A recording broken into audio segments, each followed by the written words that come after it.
Perfect. Well, look, thanks very much for coming out tonight, guys. When we put this event on, we were looking at kind of augmented reality and what would be coming up in the news, and we've got Apple's 10th anniversary for its iPhone coming out on the 12th of September. AR is going to feature quite heavily within that. So Apple's Worldwide Developers Conference back in June, they announced AR Kit. And AR Kit is now open for developers and has been for the last couple of months. So there's some really interesting experiences available on there. Some of you who were able to have a look at the demos today might have been able to see some of that. And tonight we've got 3 of Sydney's best AR minds to talk us through that. They say nodding along. Okay, so first, just to my left here, we have Rob Lang. Rob is the CEO of Auged, which is an augmented reality, predominantly augmented reality, but some mixed reality as well. And Rob can explain a little bit more about kind of what you guys do. Yeah, thanks very much. So as introduced, I'm Rob Lang, CEO of Auged. We are a solution provider in this space. We build apps for businesses that have augmented and virtual reality capabilities. Primarily, we do a lot of work in the what's called the built environment, so construction, engineering, property development, real estate architecture, that sort of thing. We also do a lot in digital marketing and the marketing of complex products, visualizing complex products. So if you haven't seen it yet, we do have a demo table down the back with plenty of demos that we can show you after. Perfect. Thanks very much, Rob. And to his left, we have Michaela Ledwidge, who's the co-founder and also CEO for Studio Mod. If you want to talk us through a little bit about what Studio Mod does. Hi, everyone. So Mod's a 7-year-old startup. We specialize in immersive interactive experience. And what that means in simple languages, we make shows and we make technology to help run the shows. Rack and Pin is the name of our web services framework, which a few years ago I was referring to as a software as a service.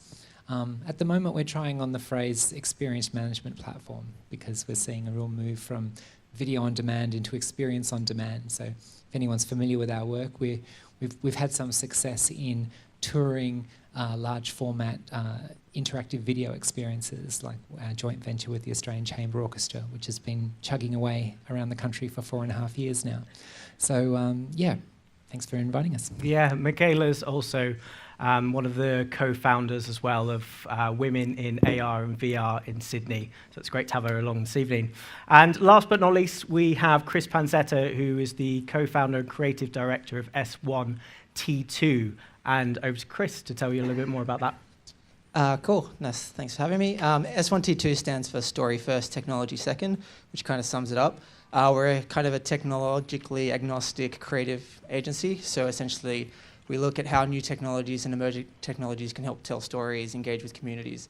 So that could be anything from a real-time ballerina performance at the Opera House visualization, or how can we use VR to kind of help conflict-affected regions, or like an interactive sculpture at Vivid. So it takes us in a lot of weird and quirky ways, but we wouldn't have it any other way.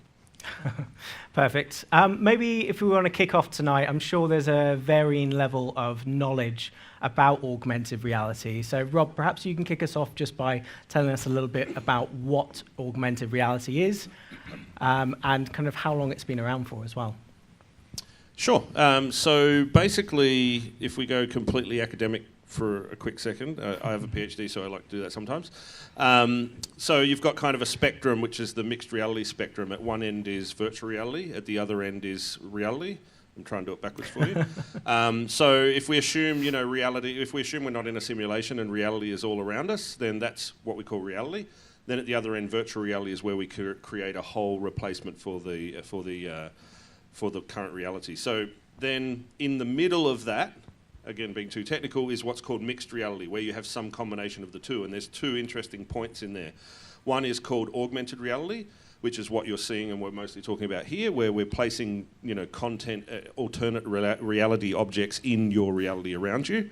And then the less talked about one, which is going to become more and more prominent eventually as well, is augmented virtuality, where you put real world objects in a virtual world. So that's kind of the mixed reality spectrum. Hopefully I answered the question. Yeah, perfect. I was going to say, for most of us here, our first experience maybe of augmented reality was probably last summer with Pokemon Go seemingly taking over the world.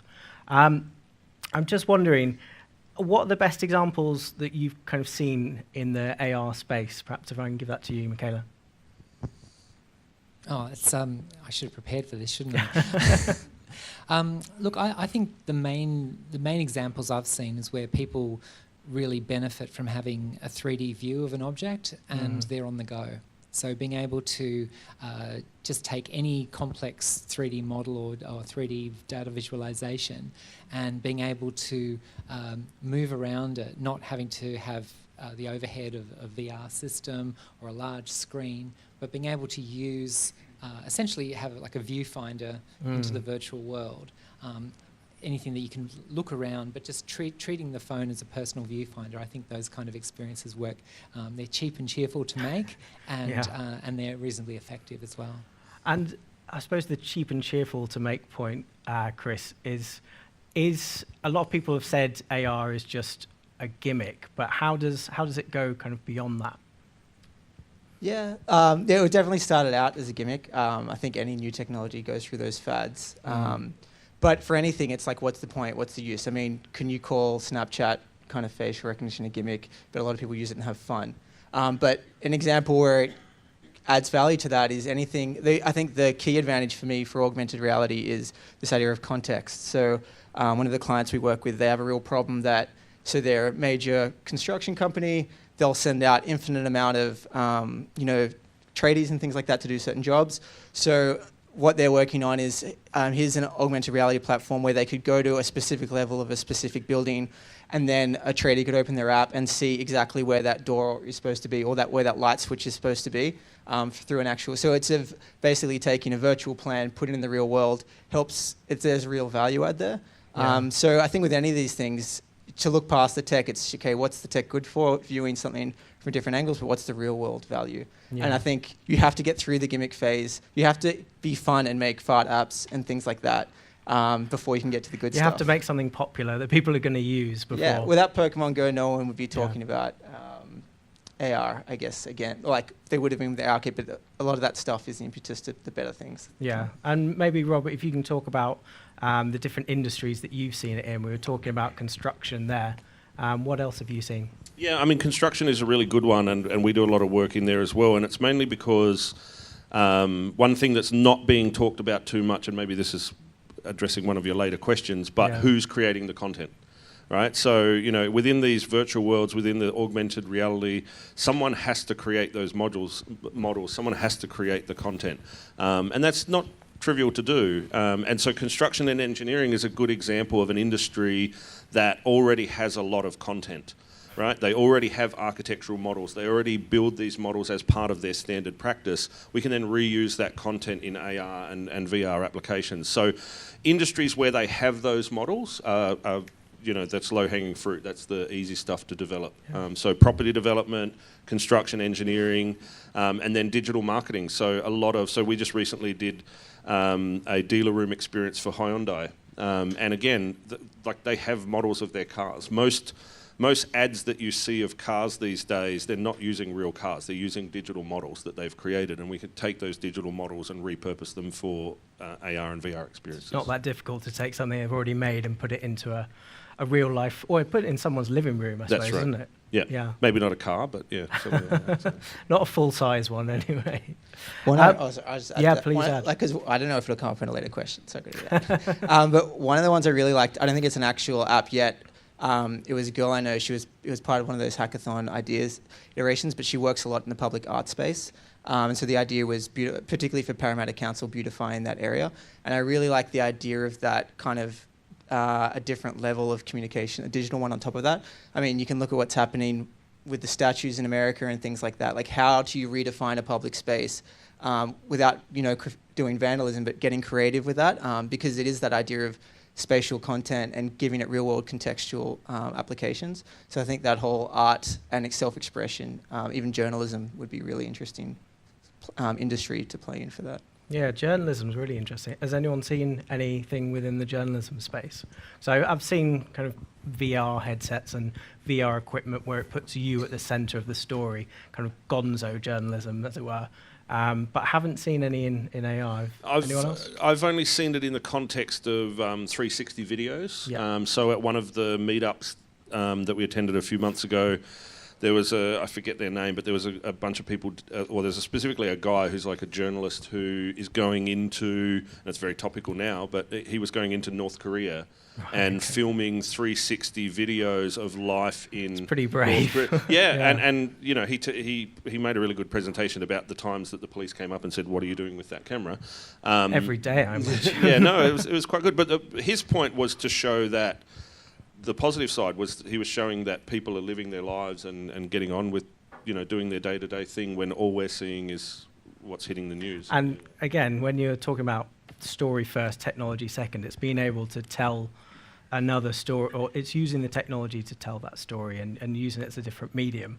I think we were talking before a little bit about gimmicks, but often the way that these new technologies are actually brought forward is brands putting money into the technology. So is that something you're seeing, Michaela? Look, I'm not really focused on the brand space, to be honest. I mean, occasionally agencies come to us to help deliver a special project, because we're sort of known for that sort of American style term, special projects. But what I have seen is I had an opportunity recently to look at what was going on with web AR. And I met some people from the Mozilla Foundation who were working on bringing the kind of stuff that we're hearing about with ARKit launching, which is still very much device or brand based, bringing it to the open web. And I think what's really interesting is when the data sets that drive the AR content are actually on the open web, and the interface and the experience is transferable across devices. So it's kind of maybe not direct answering your question, but I'm really interested in the cross-fertilizations where quite often brand marketing can't play. I mean, I've just come back from SIGGRAPH, which is one of arguably the most influential computer graphics and interactive conference, and watching groups like Epic Games do the Amazing Race, which is like the AR tracker is actually a car. So that as you're watching the commercial, what's flying around the Italian scenery is a real car covered in AR markers, but the client is Chevrolet, and Chevrolet can watch this high-budget commercial.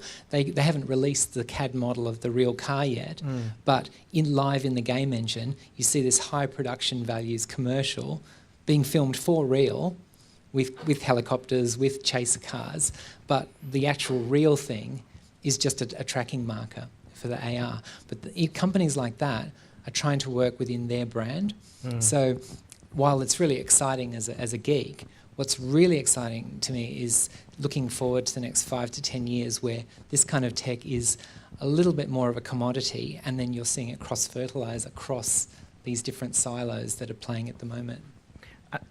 Yeah, sorry. Yeah, can I just, I mean, you talk about brands as an example. I think you're right that brands do grow. I mean, that's what Pokemon Go was, right? So, or is. I mean, I played it on the way over here. So you're the one. Yeah, I'm the one.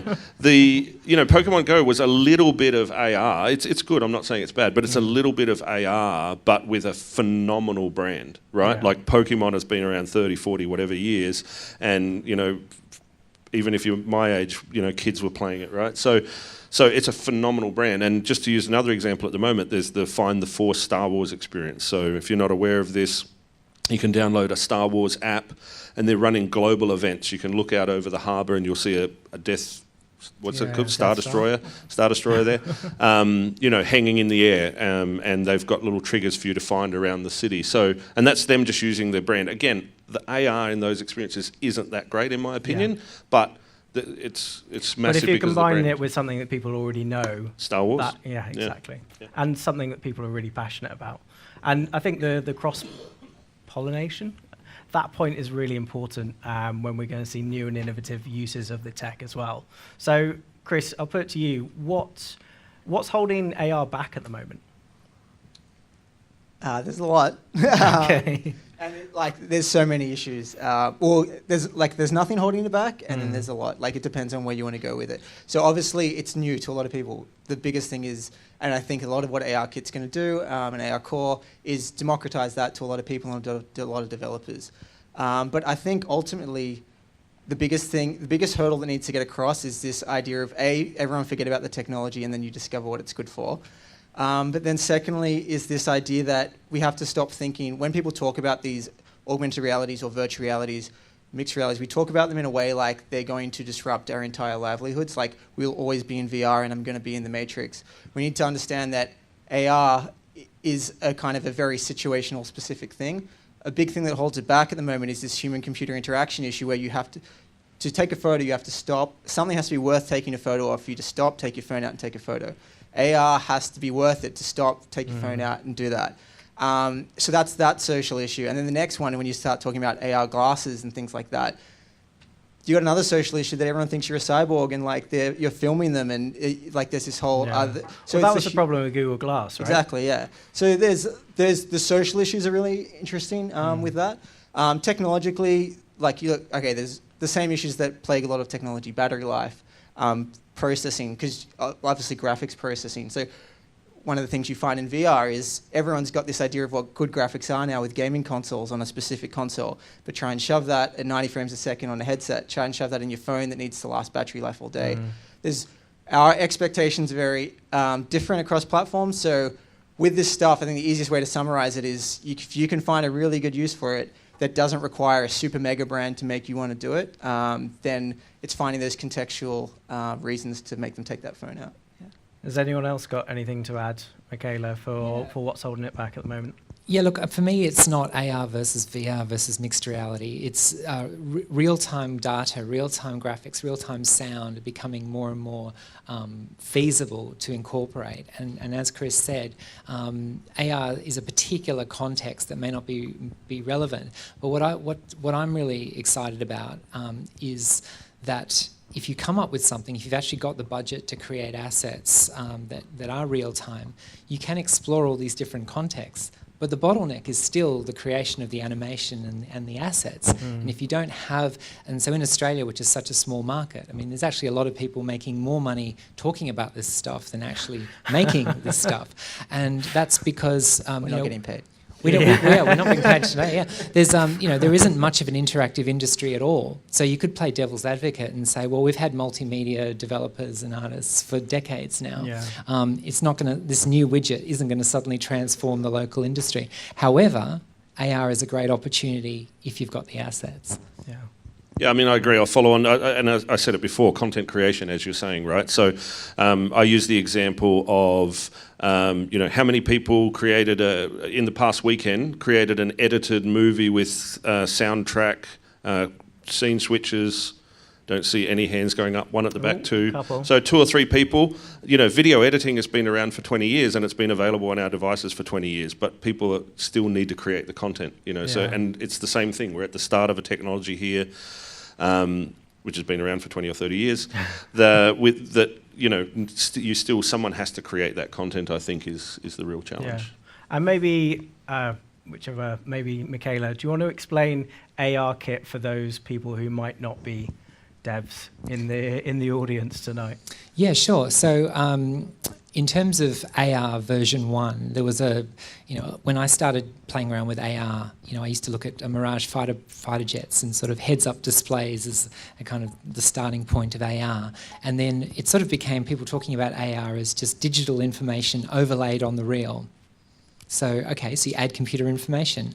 What's happening now is that the ability to track that information to the real world is getting better and better. And I actually brought, we haven't set up a booth or anything, but I bought a little app that I was involved with last year for Fox Sports. I don't know if anyone followed the Bathurst 1000, but there was this experience where you could pull out the app and then look at a beer coaster and actually follow the race live in augmented reality around the track with real-time telemetry data around your beer coaster. For that to work today, I have to bring the beer coaster, because it has to have tracking markers. And I saw on Rob's booth, they've got some of this generation AR stuff there, But just before we came on stage, Rob showed me one of their AR kit demos where no tracking markers, no prop, so to speak. He just filmed the room for a bit, and then a Porsche or some, I'm not a car person, but some vehicle appeared. And so that ability for the camera itself to work out enough rudimentary tracking so that the CG objects can be placed seamlessly, and then he was sliding it up and down in the room. That's really the generational change that AR Kit is going to bring if you happen to have a new iPhone. Yeah, because it's 6 and above. 6 and above. Yeah, so it's 6 and above the chain, which will come in. Is it pretty much overnight after the Again, iPhone someone has to develop it, right? So someone has to develop the apps, someone has to develop the content. So what Apple's doing is Apple's providing that SDK, that development kit, for developers like us to be able to create those experiences. Yeah. And if I can also just sort of comment, there's one step in the middle there, which is I've always got lots of devices on me. So this is Google, what's called a Google Tango. So it's been around for quite a while. It does the room tracking as well, but the difference is it uses 3 cameras, including infrared, that are built into the device to do that room tracking.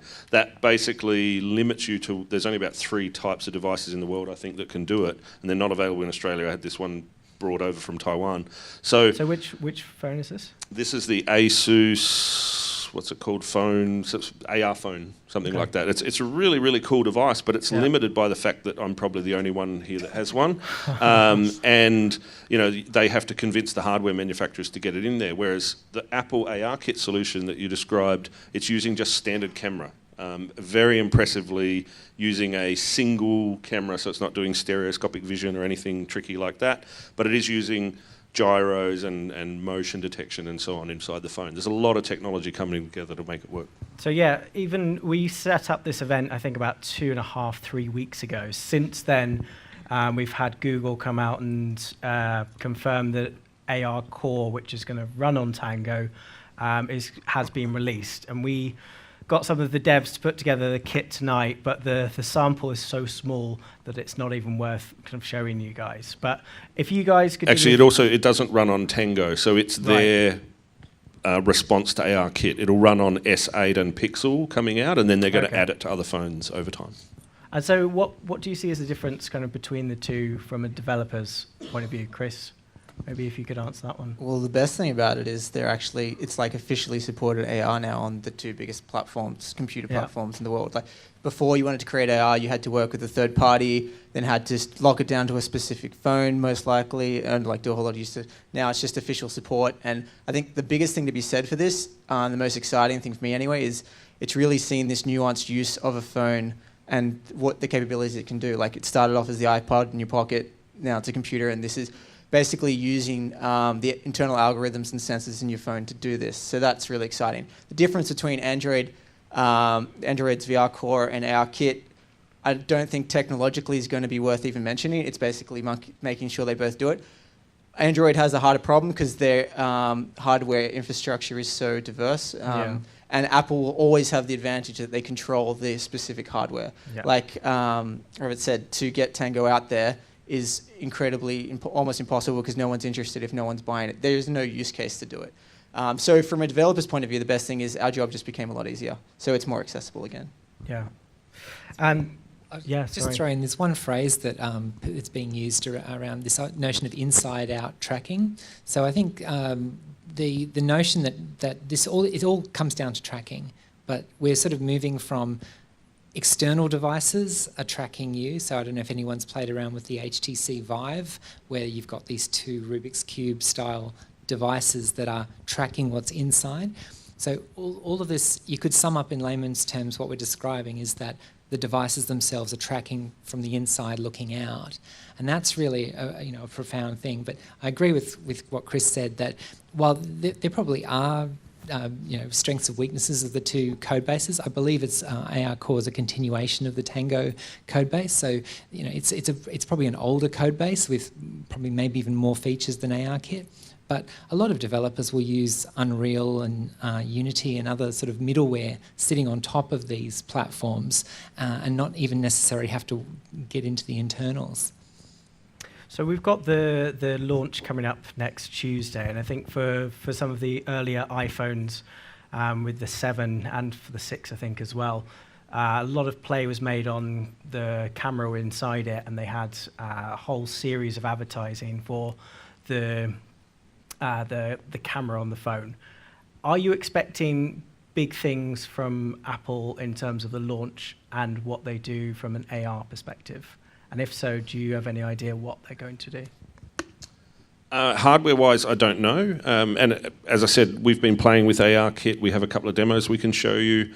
That's already huge. You know, what we've been talking about here, and what Michaela sort of introduced before, the ability to track the environment around you and read that room with a simple camera is already just groundbreaking. And it's really, you know, you can see the demos, it's really solid. If I place the Porsche there, you can walk all around the room and the Porsche stays there.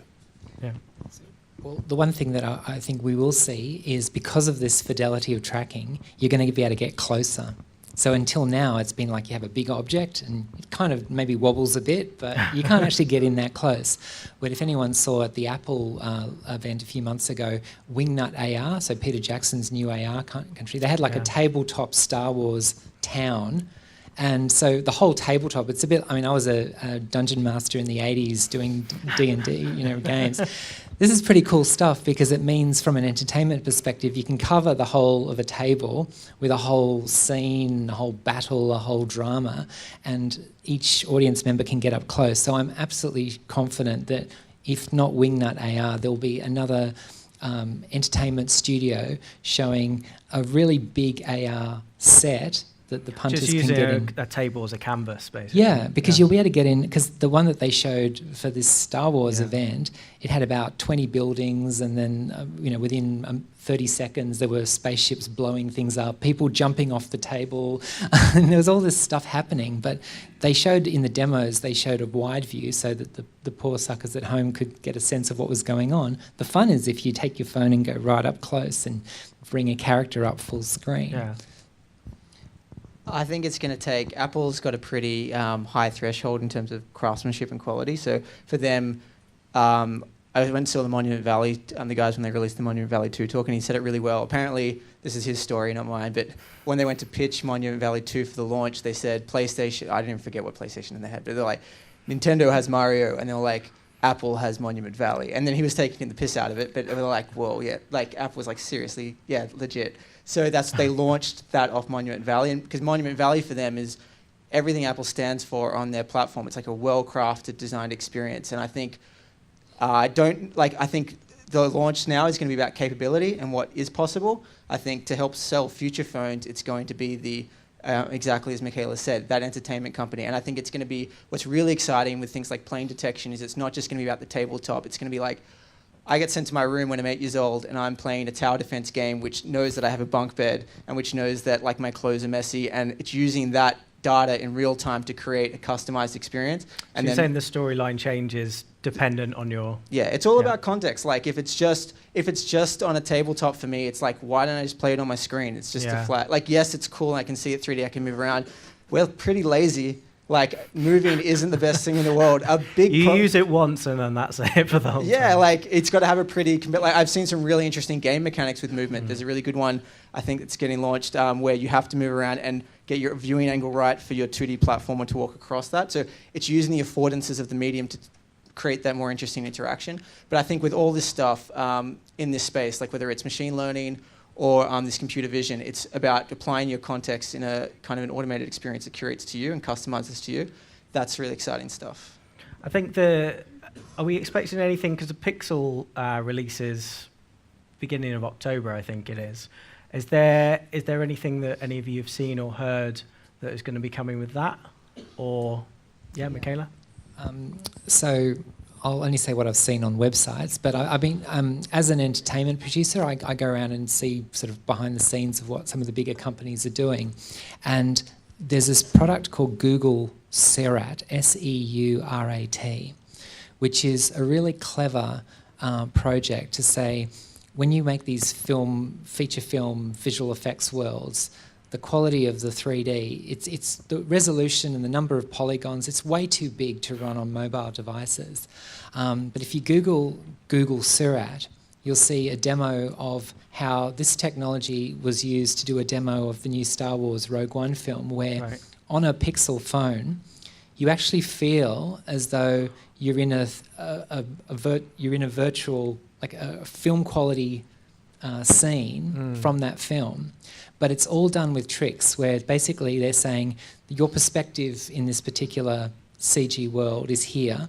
And so let's take this enormous amount of data that was perhaps the climax of this Star Wars movie and just reduce it to the pixels and the polygons to give you a bit of freedom of movement from here so that it looks right.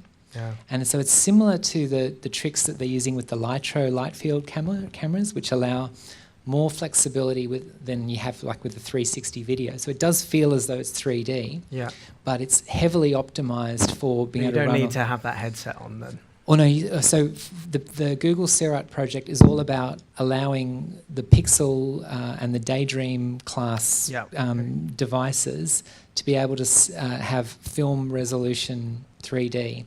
And so it's almost like a hack. It's a way of saying, take a slice through all this huge data so that it's possible to give a photorealistic 3D view on a phone. So I think they're going to release something around these new phones for that.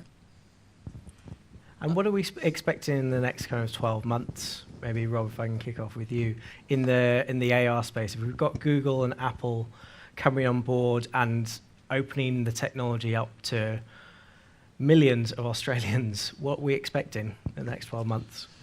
Next 12 months, we've got, I mean, it's all about the application development from here, right? So AR Kit and I guess AR Core eventually, it's so simple to use, it's putting it in the hands of a lot of developers. So you've now got a lot more minds thinking up practical uses, practical applications, and getting past what was said earlier, getting past those gimmicks and actually starting to show real value and real engagement. I think that's what's going to happen over the next solid 12 months. Somewhere on the cusp of that probably is going to be better headsets, although I think headsets are 2+ years away from being consumer. There's a HoloLens demo around here somewhere which love the product, but you can definitely tell it's a first phase product, so the next versions of that coming out will be interesting. And Chris? Yeah, more of the same. I actually think we're going to see more gimmicks, which is kind of fun. But like, there won't be gimmicks by like brands trying to be cool. They'll just be like hilarious, stupid things that are, will work for a while. Because just as testing grounds, like developers are going to get onto this, but they need user testing, and to get out, it's only going to be a few houses that are real. Like, man, it's so much harder. I don't know what it was like before, but it's bloody hard now. Like in terms of if you've got a concept, you have to go, all right, where am I going to release this? Is it going to be a game? Is it going to be VR? Is it going to be AR? What the hell? Is it a web release? That's where Unity and Unreal are great, because you can port a lot of this stuff, but then when you're porting things, you're not using the initial affordances of those mediums specifically. It's just like, it's a fake port. So I do think there's still going to be a lot of experimentation and play, which is great, because like, if they're done well, it's fun. And that's what the App Store is full of, I guess. Yeah. I think there's also a lot to come in terms of technology based on the discussions before about context. I think that there's a lot to be done yet in terms of location. So not just GPS external, but indoor location as well. So bringing more context in the sense of, my experience will be one thing if I'm in this room, but a different thing if it's in another room, that sort of thing. I think there's a lot to come in that space as well. So if you're in the kitchen, it's going to be different to the living room anyway. That's right. Yeah. Anything from yourself in the next 12 months, Michaela? Oh, look, I think we're going to see the most movement internally, not public products, but internal organisations using this as a tool. And that gives you scope to sort of fail quietly and explore and learn, but also connect to data sets. So we didn't really talk about factory production lines where AR is used sort of for documentation and the like, but I really think that we'll see that ramping up as more organisations can play with AR in private for commercial and confidence advantage, as opposed to thinking, AR is just a marketing thing that we publicise. Like certainly for our or an end delivery device. Exactly. So I mean, we're doing a lot more directors' viewfinders and tools. We use AR VR tech more to help traditional producers and traditional productions and companies work behind the scenes than saying everything we do has to be a public release. Yeah. And what other, you mentioned the point there about going into different industries. What other applications of this tech do you guys see? Rob, maybe we can kick off with you. Education and training, safety. This is big space for us. We're also seeing a number of medical applications. One that's like a surgical application that I can't talk about what it is, but it's in theatre with the doctors doing a real surgery and using augmented reality as part of the visualization of the expected outcome. And then I think we have a demo over there of education in terms of like a brain model that pops up and you can explore all the different parts of the brain that's like and put in proper CT scans and see how they interact. So I think education, training and safety is probably a really big area that's about to open up as well, or is already doing a lot, but will open up more. Michaela, you kind of started on that, Rose. Were there any other particular applications that you thought? Mapping and navigation. So, I mean, beyond Pokemon as kind of game navigation around your suburb, huge opportunities to have more context and not just having to use an existing cloud provider, having your internal data manifest for you and linking to your job and navigating around the workplace. I think we're going to see a lot of maps. And Chris? Yeah, I work with our work with some of the Defence Force. We've seen like they're doing a lot of experimentation in that space. It's really anything where you'd be like, I wish I had this information on hand here and now. Yeah. And that's why it's all about context. And it's why things like Google Glasses, again, you got to change that mindset because there's a lot of visual noise anyway. You don't want to be overcome with it. And like a lot of what this will become is a more nuanced discussion of like multinodal things, like voice mixed with AR, mixed with even your biological data. So that's kind of interesting in that sense. But yeah, industries, I think everything. So there's a kind of watershed before everything becomes a bit more connected. I think we'll just wake up one day and be like, oh wow, Google Home really works well, or something like that. Like there's a lot of iterations. We had this graph of tech we've had to explore in the agency over the years, and you can just see from 2015 basically this explosion. We're going through this age of so much exploration. The hype cycle. The hype cycles and everything like that. But there are there's true value there. I think we find that bit by bit there isn't this huzzah moment. I think it's just and we just wake up and it's just suddenly all working. I mean, devices, IoT, that's huge. Like in terms of that whole. The idea we're just working towards ubiquitous connectivity, ubiquitous computing power, and it's just kind of going to disappear, and you won't be talking about these specific in the way that platforms. digital, I suppose, as a word, is slowly being phased out because everyone has to have kind of an approach to a digital world now rather than a digital strategy themselves. Definitely, yeah, it's a good analogy, actually. A whole lot of digital agencies that, in 5 years might be like agency. Well, that's a very good point, actually. I mean, Tim Cook said it in one of his quotes around the developer conference or a bit before that, that AR will quickly become a piece of technology that you don't remember what it was like before you had it, just like the iPhone. You don't really remember what it was like. That's right. I mean, I've got a 10-year-old daughter, and I've told her stories about things that happened before she was born. There was a Newcastle earthquake. I'm from Newcastle, up in the Newcastle earthquake, and I had to literally drive to my then girlfriend, now wife's house to see if she was okay. And my daughter was still saying, "Why didn't you call her on a phone? Were the phones down?" I was like, "No, we didn't have a phone. We didn't even have a mobile phone at that point." So she has no concept, being 10, of what life without an iPad is. Yeah. Bizarre. I think, look, we've got everyone here this evening, so we're going to open it up for Q&A in a minute or two. I'll just finish, I suppose, with the question that brought us all here this evening. Do you think that AR Kit will bring the adoption of AR to the masses and make it mainstream? You all work in AR, so... Mainstream is the hard part. I mean, even though I'm in the space, I feel like, the AR technology will be sort of like, quick analogy I need to make up now, sort of like the microwave. The microwave. We all have a microwave in our home, but we still cook on a stove. You know what I mean? So it's an essential thing that you have, but it's not going to replace everything that you do. So I don't know if that sort of answers your question or not. The release coming in a week is going to be huge for our industry, absolutely. And as I said, you can see the examples that we have over there. It's just mind-blowing technology. It takes us who are in the industry off those triggers and off those markers so that we don't always have to make the environment slightly less pretty before we give you the virtual experience. We get to just do it in the world around you. And the entertainment space, Michaela? Yeah, look, I think the answer is no in the short term, but only because most people can't afford to just buy a new AR kit compliant phone. But I think in terms of the perception of and the understanding of what real AR is, as opposed to the gumph that came out around Pokemon, then absolutely I think people will be aware of something and they might aspire to own a device or they might start thinking about using it.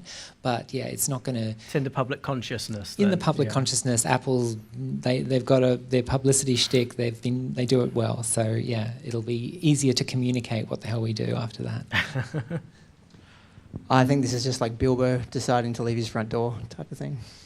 It's the start of the journey, it's like the App Store opening and then we'll see what happens type of thing. And So it's a start, but very much at the very beginning of it. I've said before on other panels that, Pokemon Go, when I said it more when it was a hype and not just me playing it, but Pokemon Go was like the Pac-Man, of games. When Pac-Man or Space Invaders first came out, we were like, whoa, what is this? This is insane. And it's so much fun. Compare that to, Call of Duty and things now, how much different it is. So Pokemon Go is that Pac-Man level game, and we've got a long way to go. And so the release of AR Kit might be like, the first time a console came home, and it's going to be the first start of that, and then we've still got a long way to go. A few generations. We've still got a long way to go before we get to the PS4, which will be the equivalent, but it'll be a fun journey. People still play Pac-Man though. It could be a better design game than a lot of the Call of Duties for some people, but yeah, interesting. Mainly in Newtown, I would have thought as well. So guys.